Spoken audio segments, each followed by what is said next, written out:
반갑습니다. 맑고 향기로운 지혜의 샘입니다. 사막의 모래바람이 천년의 시간을 넘나들며 불어오는 길, 그 길 위에는 비단만 오간 것이 아니라 인간의 믿음과 수행 그리고 진리를 향한 간절한 발걸음이 함께 지나갔습니다. 오늘 우리는 실크로드에서 제일 악마라고 불리는 사람들은 누구인가라는 다소 강렬한 물음을 안고 화염산 천불동이라는 신성한 불교의 순결 속으로 들어가 보려 합니다. 수많은 부처의 형상이 침묵 속에 앉아 있는 그 동굴은 약탈과 훼손의 아픔을 겪으면서도 여전히 자비의 빛을 잃지 않은 수행의 성소입니다. 이 시간은 누군가를 단죄하기 위한 여정이기보다 무너진 유적 속에서도 사라지지 않는 불법의 생명력 그리고 문명을 지키는 마음가짐이 무엇인지를 되새겨보는 성찰의 길이 될 것입니다. 부디 사막의 붉은 산과 천불의 미소를 마음에 그리시며 실크로드에 스며있는 불교의 향기와 역사적 진실을 함께 마주하는 뜻깊은 시간이 되시기를 바랍니다. 사막의 해가 화염산 능선 위로 기울어지던 어느 날이었습니다. 붉은 바위는 마치 타오르는 어파처럼 빛났고 그 아래 천불동의 동굴들은 깊은 선정에 든 수행자들처럼 침묵하고 있었습니다. 그날 한 노승이 어린 사미 하나를 데리고 천불동 안으로 들어갔습니다. 벽마다 부처의 형상이 가득했고 퇴색한 채 남아있는 벽화에는 보살들의 자비로운 눈빛이 아직도 살아 있었습니다.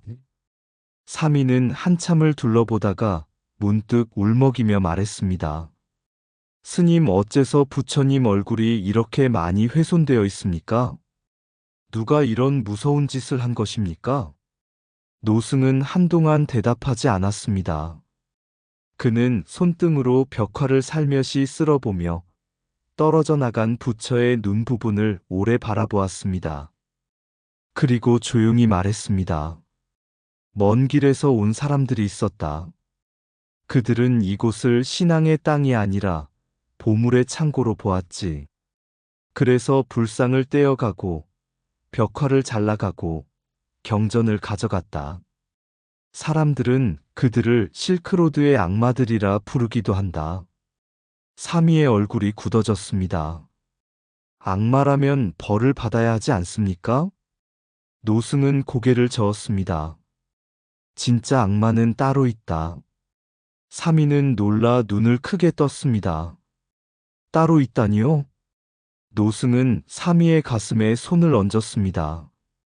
탐욕이다. 아름다움을 소유하려는 마음, 신앙을 값으로 환산하는 마음, 영혼을 자기 것으로 만들려는 마음. 그 마음이 사람을 악마로 만든다. 사미는 한동안 아무 말도 하지 못했습니다. 그때 동굴 천장 틈 사이로 한 줄기 빛이 들어와 훼손된 부처의 얼굴 위에 내려앉았습니다. 눈은 사라졌지만 빛 속에서 부처는 여전히 미소 짓고 있는 듯 보였습니다. 노승이 다시 말했습니다. 보아라. 형상은 훼손되어도 자비는 사라지지 않는다. 돌은 깎여도 법은 깎이지 않는다. 사미가 물었습니다. 그럼 스님, 우리가 지켜야 할 것은 무엇입니까? 노승은 동굴 밖 끝없이 이어진 사막을 바라보았습니다. 유물만이 아니다. 그 유물을 만든 마음, 부처를 그리던 수행의 숨결, 그리고 탐욕을 경계하는 깨어있음. 그것이 진짜로 지켜야 할 불법이다. 사막의 바람이 동굴 안으로 스며들었습니다. 마치 오래전 벽화를 그리던 장인의 숨결처럼 또는 천불 앞에 엎드려 기도하던 순례자의 한숨처럼 잔잔했습니다. 그날 이후 사미는 훼손된 불상을 볼 때마다 분노하지 않았습니다. 대신 두 손을 모았습니다. 부처님, 사람의 손은 부처를 깎을 수 있어도 부처의 마음까지는 깎지 못함을 알게 하소서. 화염산의 붉은 노을은 그 기도를 오래도록 비추고 있었습니다. 붉게 달아오른 대지 위로 해가 떠오르면 화염산은 이름 그대로 불꽃의 산이 됩니다. 사막의 바람이 능선을 타고 흐를 때마다 산은 마치 수행자의 번뇌가 타오르다 쓰러지는 마지막 불길처럼 흔들립니다. 사람들은 오래전부터 이 산을 두려움과 경외 속에서 바라보았습니다.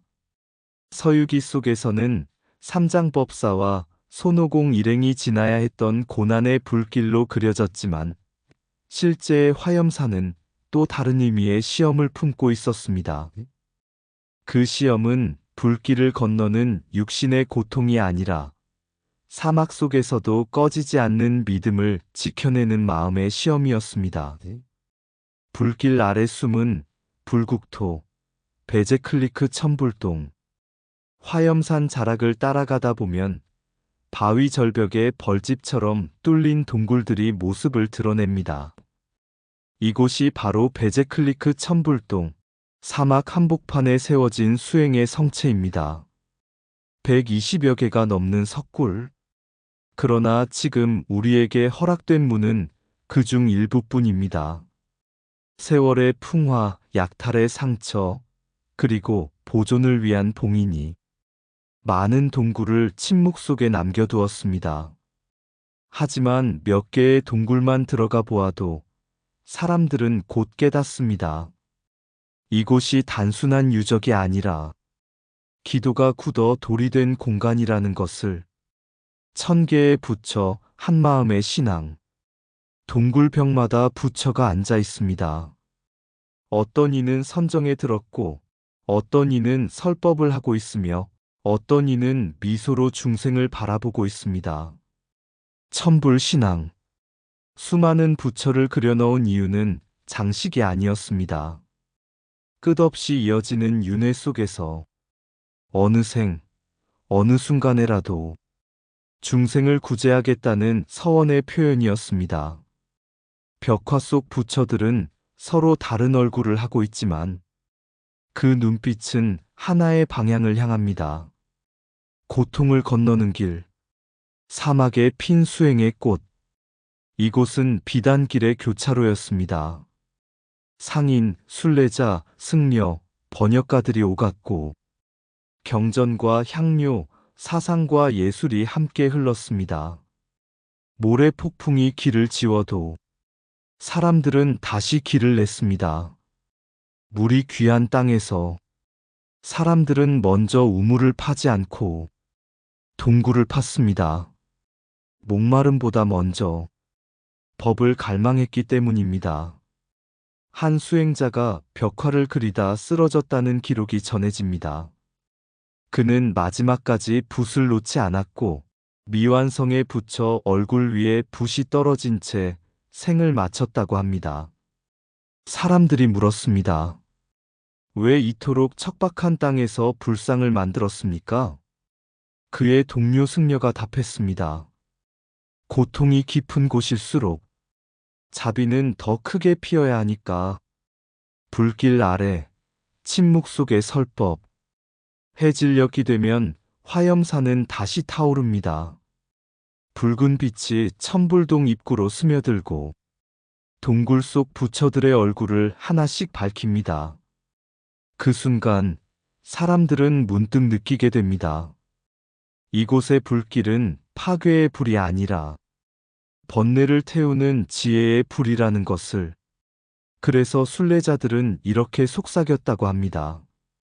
불길 같은 산 아래 1000개의 부처가 침묵 속에 숨쉬고 있다. 그리고 그 침묵은 말보다 깊은 설법이 되어 사막을 지나는 모든 이의 마음에 내려앉았습니다. 이야기 속에 담긴 불교적 진리. 환경이 수행을 막지 않는다. 고통의 땅일수록 자비는 더 필요하다. 형상은 사라져도 서원은 남는다. 신앙은 번영 속이 아니라 시련 속에서 빛난다. 불길 같은 산 아래에서도 수행의 마음은 타지 않는다. 사막이 메마를수록 자비의 샘은 더 깊이 파인다. 1000개의 부처는 1000개의 얼굴이 아니라 하나의 서원이다. 길이 험할수록 법을 향한 발걸음은 더 또렷해진다. 돌에 새긴 부처는 형상이지만 그 마음은 수행자의 숨결이다. 불국토는 땅에 세워지지 않고 마음에 먼저 세워진다. 번뇌의 불길을 건너야 지혜의 불빛을 만난다. 사막의 침묵은 설법이 없어서가 아니라 설법이 깊어서다. 부처를 1000번 그린 것은 중생을 1000번 구하겠다는 서원이다. 형상이 많을수록 진리는 하나로 모인다. 물이 없는 땅에서도 법을 구하는 갈증은 마르지 않는다. 불상을 만든 손보다 더 위대한 것은 기도하던 마음이다. 화염산의 불빛은 파괴가 아니라 번뇌를 태우는 지혜다. 사막에 핀 불교는 연꽃보다 강한 인내의 꽃이다. 천불동의 침묵은 말이 없어서가 아니라 자비가 가득해서다. 붉은 화염산을 지나 서쪽으로 더 나아가면 사막의 풍경은 조금씩 달라집니다. 모래 위에는 낙타의 발자국만 남는 것이 아니라 군마의 발굽 자국도 함께 새겨져 있었습니다. 비단길은 향과 경전, 금과 보석이 오가던 길이었지만 동시에 군사와 화살, 그리고 정복의 깃발도 지나가던 길이었습니다. 불교는 그 길 위에서 꽃 피었지만 그 꽃은 언제나 바람과 칼날 사이에서 흔들리고 있었습니다. 긴장의 길 위에 세워진 불국토. 서역은 유목의 땅이었습니다. 말 위에서 태어나 말 위에서 늙어가는 민족들. 그들에게 국경은 울타리가 아니라 이동의 길이었습니다. 반면 중국 왕조는 농경의 나라였습니다. 땅을 지키는 것이 곧 생존이었고 경계를 잃는 것은 곧 문명을 잃는 일이었습니다. 이 두 세계가 만났을 때 교역도 있었지만 충돌도 피할 수 없었습니다. 그래서 세워진 것이 만리장성이었습니다. 단순한 성벽이 아니라 농경 문명과 유목 문명이 맞닿은 거대한 경계선이었습니다. 그러나 성벽만으로는 바람을 막을 수 없듯 중국은 방어를 넘어 서역 깊숙이 영향력을 넓혀갔습니다. 군사, 행정, 그리고 문화가 함께 이동했습니다. 불교 역시 그 흐름 속에 있었습니다. 돌과 벽에 남은 문명의 흔적. 서역의 석굴에 들어가 보면 묘한 낯설미 느껴집니다. 분명 이곳은 중앙아시아의 땅인데 부처의 얼굴은 중국의 숨결을 머금고 있기 때문입니다. 둥근 얼굴, 온화한 미소, 길게 늘어진 옷주름. 그 형식은 남북조 시대의 불상 양식을 닮아 있고 벽화의 색채와 구도는 당나라 후기 불화의 영향을 짙게 품고 있습니다. 이는 단순한 모방이 아니었습니다. 중국 장인들이 직접 이곳에 와 조각과 채색 작업에 참여했을 가능성이 큽니다. 정복과 행정의 길을 따라 예술가들도 이동했기 때문입니다. 그래서 어떤 동굴은 서역의 사막 속에 서 있으면서도 중국 왕조의 사찰 안에 들어온 듯한 인상을 줍니다. 돌은 현지의 것이지만 붓의 호흡은 중원의 것이었습니다. 교류인가, 지배의 흔적인가. 여기서 역사는 조용히 질문을 던집니다. 이것은 문화 교류였을까? 아니면 정치적 지배의 흔적이었을까? 불교는 본래 경계를 넘는 종교입니다. 언어가 달라도, 피부색이 달라도 고통과 해탈이라는 진리는 같기 때문입니다. 그래서 불교 예술은 언제나 들어간 땅의 얼굴을 닮았습니다. 인도의 부처는 인도인의 얼굴을, 중국의 부처는 중국인의 얼굴을, 그리고 서역의 부처는 두 세계의 얼굴을 함께 지니게 되었습니다. 그것은 충돌의 결과이면서도 융합의 결실이었습니다. 전쟁의 길 위에서도 이어진 법 등 군대가 지나간 길을 따라 승려들도 지나갔습니다. 정복의 깃발이 꽂힌 자리 옆에 기도의 깃발도 함께 펄럭였습니다. 칼이 국경을 나누는 동안 불법은 마음을 이었습니다. 그래서 어떤 학승은 이렇게 기록했습니다. 왕조는 땅을 넓혔지만 부처는 마음을 넓혔다. 서역 석굴에 남아있는 중국 양식의 불상은 지배의 흔적이기도 하지만 동시에 불교가 경계를 넘어 살아남은 증거이기도 합니다. 이야기 속에 담긴 불교적 진리. 불법은 충돌 속에서도 사라지지 않는다. 권력은 문화를 이동시키지만 신앙은 마음에 뿌리 내린다. 형식은 달라져도 자비의 본질은 변하지 않는다. 경계는 국가가 만들지만 해탈에는 국경이 없다. 사막의 석굴에 남은 붓자국 하나에도 전쟁과 교류, 지배와 수행이 함께 스며 있습니다. 돌에 남은 것은 예술이지만 그 안에 흐르는 것은 인간 문명의 인연과 업의 이야기입니다. 이제 그 다음 장면에서는 그 유적을 둘러싸고 벌어진 또 하나의 거센 바람, 실크로드의 악마들이라 불린 이들의 이야기가 이어지게 됩니다. 모래는 모든 발자국을 지우지만 역사는 어떤 이름들을 끝내 남겨두지요. 성벽은 땅을 나누지만 불법은 마음을 나누지 않는다. 전쟁이 길을 열면 그 길 위로 법도 함께 건넌다. 칼이 지나간 자리에도 자비의 씨앗은 뿌려진다. 정복은 영토를 넓히지만 수행은 세계를 넓힌다. 불상의 얼굴은 달라도 깨달음의 빛은 하나다. 문화는 지배로 스며들고 진리는 인연으로 스며든다. 경계는 왕조가 만들지만 해탈에는 국경이 없다. 돌은 타국의 것이어도 그 위에 부처는 모두의 것이다. 전쟁의 말발굽 소리 속에서도 법문은 멈추지 않는다. 융합된 예술은 충돌을 넘어선 인연의 기록이다. 붓은 칼보다 조용하지만 더 오래 남는다. 지배의 손이 형상을 만들었어도 신앙의 마음이 생명을 넣었다. 문명은 부딪히며 상처를 남기고 불교는 스며들며 길을 남긴다. 서역의 사막에 피어난 중국의 불상은 충돌이 남긴 연꽃이다. 권력은 시대를 지배하지만 자비는 시대를 초월한다. 사막의 밤은 낮보다 깊습니다. 화염산의 붉은 불빛이 사라지면 천불동은 별빛 속에 잠깁니다. 그 고요 속에서 부처의 눈은 감겨 있지만 세월의 이야기는 잠들지 않습니다. 한때 이곳은 순례자의 발걸음만 울리던 수행의 길이었습니다. 그러나 어느 시기부터 낯선 발자국들이 모래 위에 찍히기 시작했습니다. 기도하러 온 발걸음이 아니라 가져가기 위해 온 발걸음이었습니다. 침묵의 동굴에 스며든 또 다른 바람. 도난과 천불동. 수백 년 동안 모래에 묻혀 지켜지던 경전과 불상, 벽화들이 세상의 빛을 다시 보게 된 것은 한편으로는 발견이었고 다른 한편으로는 유출의 시작이었습니다.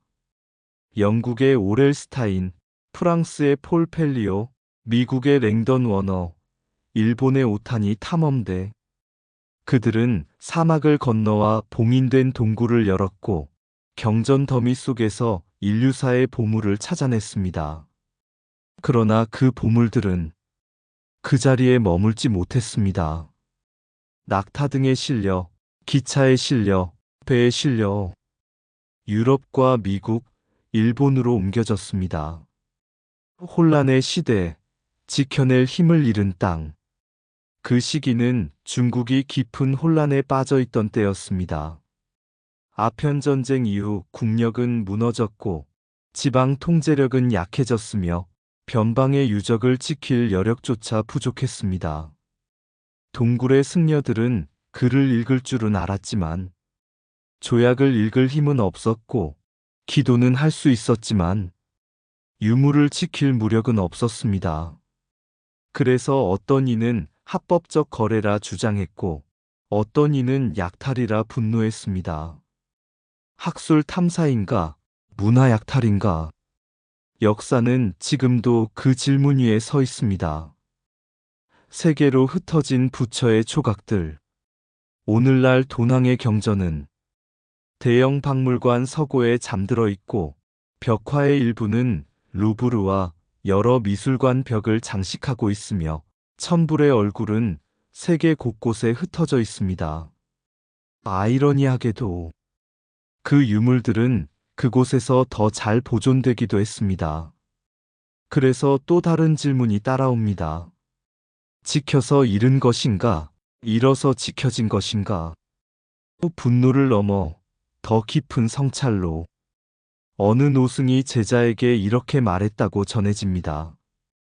유물을 가져간 이를 원망하기 전에 지키지 못한 우리 마음을 먼저 보아라. 제자가 물었습니다. 그럼 스님, 그들은 악마가 아닙니까? 노승이 답했습니다. 탐욕에 사로잡히면 누구나 악마가 되고 자비에 깨어 있으면 누구나 보살이 된다. 그리고 이렇게 덧붙였습니다. 돌부처를 가져갈 수는 있어도 불법까지 가져갈 수는 없다. 사라지지 않은 것. 동굴은 훼손되었고 벽화는 잘려나갔으며 불상은 세계로 흩어졌습니다. 그러나 사라지지 않은 것이 있습니다. 그곳에서 기도하던 마음, 벽화를 그리던 수행, 중생을 향한 서원. 형상은 옮겨졌지만 자비는 옮겨지지 않았습니다. 그래서 어떤 순례자는 천불동 폐쇄된 동굴 앞에서 오래 절을 올린 뒤 이렇게 말했다고 합니다. 부처님이 떠난 것이 아니라 우리가 지킬 힘을 잃었을 뿐입니다. 이야기 속에 담긴 불교적 진리. 탐욕은 학문의 얼굴을 하고도 나타난다. 형상은 약탈될 수 있으나 법은 약탈되지 않는다. 분노를 넘어 성찰로 갈 때 역사는 교훈이 된다. 문화를 지키는 힘은 군사보다 의식에서 나온다. 문화를 지킬 힘이 있는 민족만이 문화를 지킨다.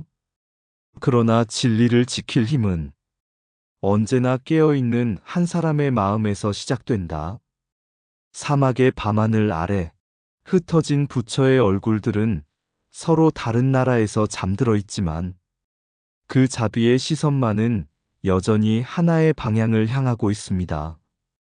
유물을 가져갈 수는 있어도 그 안에 서원까지 가져갈 수는 없다. 탐욕은 학문의 옷을 입어도 탐욕이다. 지키지 못한 문화는 약탈만이 아니라 각성도 남긴다. 부처의 형상은 흩어졌어도 자비의 빛은 흩어지지 않는다. 분노는 과거를 묻고 성찰은 미래를 연다. 약탈의 손길도 결국 무상의 법칙을 벗어나지 못한다. 문화는 힘으로 빼앗기지만 진리는 마음으로만 얻어진다.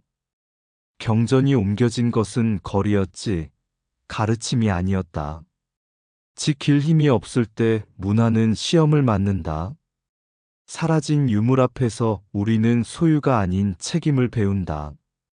돌부처를 옮긴 배는 있었으나 불법을 옮길 배는 없었다. 약탈의 역사는 상처이지만 깨어남의 경전이 되기도 한다. 탐험이 빛이 되려면 탐욕의 그림자를 넘어야 한다. 문화는 국경을 넘어가지만 업의 인연은 반드시 돌아온다.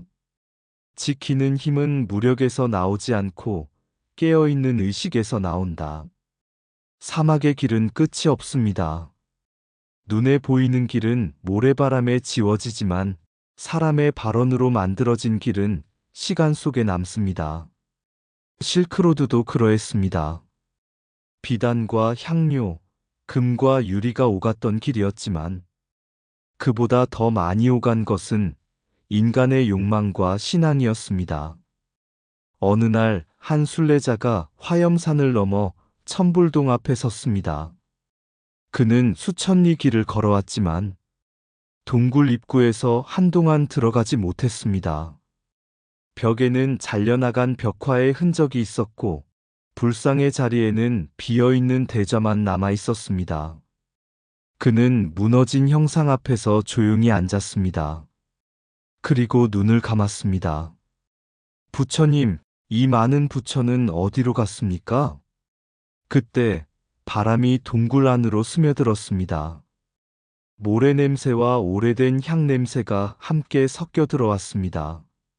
마치 누군가 대답하는 듯 했습니다. 형상은 인연 따라 흩어졌으나 서원은 한 번도 떠난 적이 없다. 순례자는 다시 물었습니다. 그들을 악마라 불러야 합니까? 침묵이 흘렀습니다. 그리고 오래된 벽화 속 훼손된 부처의 입가에 빛이 내려앉았습니다. 탐욕에 사로잡히면 누구나 악마가 되고 깨어있으면 누구나 수호자가 된다. 순례자는 그 말을 오래 되새겼습니다. 그리고 깨달았습니다. 유물을 가져간 이들만이 역사의 전부가 아니라는 것을, 지키지 못했던 시대, 무너졌던 힘, 그리고 다시 지켜야 할 오늘의 마음까지가 모두 하나의 인연이라는 것을. 그는 동굴 바닥에 이마를 대고 절을 올렸습니다. 부처님, 돌부처는 흩어졌어도 불법은 흩어지지 않게 하소서. 유물은 빼앗겼어도 우리의 깨어있음만은 잃지 않게 하소서. 해가 저물고 있었습니다. 화염산은 다시 붉게 타올랐고 천불동의 동굴들은 어둠 속에 잠겨갔습니다. 그러나 그 어둠은 공허가 아니었습니다. 수천의 부처가 여전히 그 자리에 앉아 말없는 설법을 이어가고 있었습니다. 실크로드의 길 위에서 누군가는 빼앗았고 누군가는 지켰으며 누군가는 깨달았습니다. 그리고 역사는 마지막으로 이렇게 속삭입니다. 문화를 지킬 힘이 있는 민족만이 문화를 지키지만 진리를 지킬 힘은 언제나 한 사람의 깨어있는 마음에서 시작된다. 사막의 밤하늘에 별이 떠오릅니다. 흩어진 부처의 얼굴들처럼 서로 다른 곳에서 빛나지만 모두 하나의 어둠을 밝히고 있습니다. 사막은 아무 말도 하지 않는다. 다만 모든 발자국을 기억했다가 때가 되면 모래로 덮어준다. 불길처럼 타오르는 화염산 아래 1000개의 부처가 앉아 있었다. 눈을 감은 채 세상에 오고 감을 바라보며 낙타의 방울 소리도 지나가고 순례자의 연불도 지나가고 전쟁의 말발굽도 지나갔다. 어느 날 기도가 아닌 손길이 동굴을 열었다. 빛을 보지 말았어야 할 경전이 낯선 햇살에 떨었고 벽에 붙어있던 부처의 미소가 칼날 아래서 침묵했다. 사람들은 그들을 불렀다. 실크로드의 악마들이라고. 그러나 사막의 바람은 물었다. 무엇이 악마인가? 가져간 손인가? 지키지 못한 시대인가? 배에 실려 떠나는 불상들, 기차에 흔들리는 경전들, 대양을 건너며 부처의 얼굴은 점점 멀어졌다. 그러나 동굴 깊은 곳, 무너진 벽화 한 조각 속에서 여전히 한 줄의 빛이 남아 있었다. 형상은 옮겨졌으나 서원은 움직이지 않았고 돌은 떠났으나 자비는 떠나지 않았다. 한 순례자가 빈 불단 앞에 엎드려 모래 위에 이마를 대었다. 부처님, 이제 우리는 무엇을 지켜야 합니까? 침묵 끝에 들려온 바람의 법문. 잃어버린 것을 세는 마음보다 깨어있으려는 마음을 지켜라. 밤이 내려오고 사막의 별이 켜지면 흩어진 불상들처럼 하늘에도 수천의 빛이 않는다. 서로 다른 나라 위에 떠 있으나 같은 어둠을 밝히듯 실크로드의 긴 이야기 끝에서 한 줄 진리가 모래 위에 새겨진다. 문화를 지킬 힘은 시대가 만들지만 진리를 지킬 힘은 깨어있는 한 사람의 마음에서 시작된다. 그리고 오늘도 화염산의 붉은 숨결 아래 1000개의 부처는 말없이 앉아 인간의 욕망과 참회를 모두 자비로 감싸 안는다. 의상 맑고 향기로운 지혜의 샘이었습니다. 오늘도 좋은 날 되세요. 구독과 좋아요는 맑고 향기로운 샘에게 큰 힘이 됩니다.